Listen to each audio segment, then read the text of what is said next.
وَأُخْرَىٰ تُحِبُّونَهَا، اور ایک اور چیز جو تمہیں بہت محبوب ہے.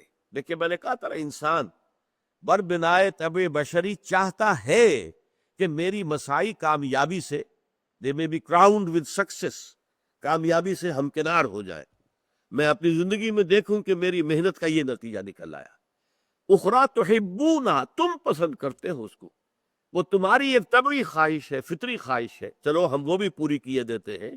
وَأُخْرَىٰ تُحِبُّونَهَا نَصْرٌ مِّنَ اللَّهِ وَفَتْحٌ قَرِيبٌ. اب اللہ کی طرف سے یہ وعدہ ہے کہ اللہ کی مدد آیا چاہتی ہے اور فتح جو ہے تمہاری قدم بوسی کیا چاہتی ہے. یہ جو الفاظ ہیں اس کو نوٹ کر لیجئے. یہ معاملہ ہر وقت نہیں ہوتا. یہ کب ہوتا ہے؟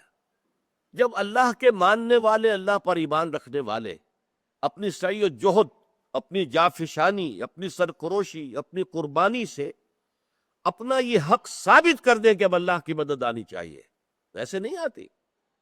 مکے کے اندر وہ اللہ کی مدد اس شکل میں نہیں آئی کہ لوگوں کا رجوع ہو گیا ہو حضور کی طرف اور رجوع عام ہو گیا ہو اور مکے ہی میں اسلامی حکومت قائم ہو جائے. نہیں ہوا.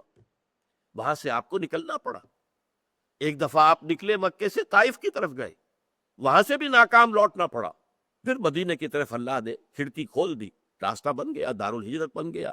یثرب جو ہے مدینۃ النبی بن گیا، دارالہجرت بن گیا. لیکن یہ اللہ کا فیصلہ ہوتا ہے کب وہ مدد آئے گی.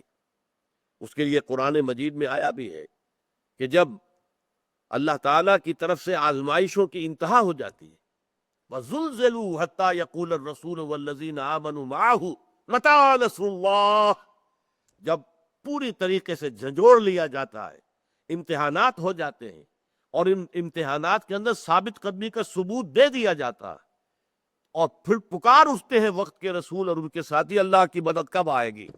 تب اللہ کی مدد آتی. اور یہ واقعہ ہوا ہے سیرت النبی میں غزوہ احزاب کے بعد. غزوہ احزاب جو ہے وہ گویا کہ وہ کلائمیکس تھا امتحان کا، آزمائش کا. 12,000 کا لشکر جو ہے وہ گھیرے ہوئے مدینے کو، اور اس طرح سے محصور ہو گئے غذا بھی نہیں آ سکتی باہر سے، اور فاقے پر فاقے پڑ رہے، کہیں جا نہیں سکتے. چھوٹی سی بستی ہے، چند ہزار نفوس اس کے اندر ہے، اور 12,000 کا لشکر آ گیا. شمال سے آ گیا، جنوب سے آ گیا، مشرق سے آ گیا، تین اطراف سے آ کر انہوں نے گھیر لیا مدینے. بالکل ایسے محسوس ہوتا تھا کہ جیسے صحرا میں ایک چراغ روشن ہے اور آندھیاں آ گئی ہے چاروں طرف سے اس کو بجھانے کے لیے.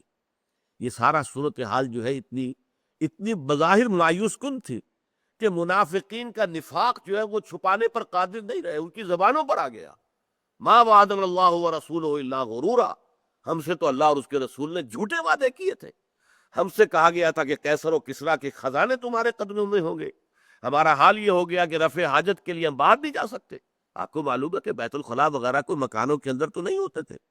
انسان اپنی طبی ضرورتیں پوری کرنے کے لیے، ہوائی ضروریات کے لیے باہر جاتے تھے میدانوں کے اندر، لیکن اب وہاں بھی نہیں جا سکتے. ہم تو اپنی طبی ضرورت پوری کرنے کے لیے باہر نہیں نکل سکتے. کہاں گئے وہ خزانے قیصر و کسریٰ کے؟ گویا کہ منافقین کا نفاق ان کی زبانوں پر آ گیا. لیکن اہل ایمان کا ایمان جو ہے وہ بھی ثابت ہو گیا، جبکہ انہوں نے کہا ھذا ما وعدنا اللہ ورسولہ وصدق اللہ ورسولہ، یہی تو ہے جس کا وعدہ کیا تھا اللہ نے اور اس کے رسول نے. اللہ نے کہہ دیا تھا بالکل آغاز میں سورہ بقرہ میں، وَلَنَبْلُوَنَّكُمْ بِشَيْءٍ مِّنَ الْخَوْفِ وَالْجُوعِ وَنَقْصٍ مِّنَ الْأَمْوَالِ وَالْأَنفُسِ وَالثَّمَرَاتِ وَبَشِّرِ الصَّابِرِينَ. ہم تمہیں آزمائیں گے، سختیوں سے آزمائیں گے، فقر و فاقہ سے آزمائیں گے، جانی اور مالی نقصانات سے آزمائیں گے.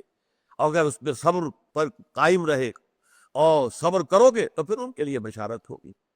اس کے بعد جو ہے غزوہ احزاب کے بعد ٹرننگ پوائنٹ ہے یہ حضور کی جو اقامت دین کی جد و جہد تھی، کہ گویا کہ آخری درجے میں اللہ نے امتحان لے لیا. معدود چند منافقین نکلے، باقی پورے مسلمان جو ہے وہ قائم رہے، ان کے ایمان میں اور اضافہ ہو گیا. ھذا ما وعدنا اللہ ورسولہ وصدق اللہ ورسولہ.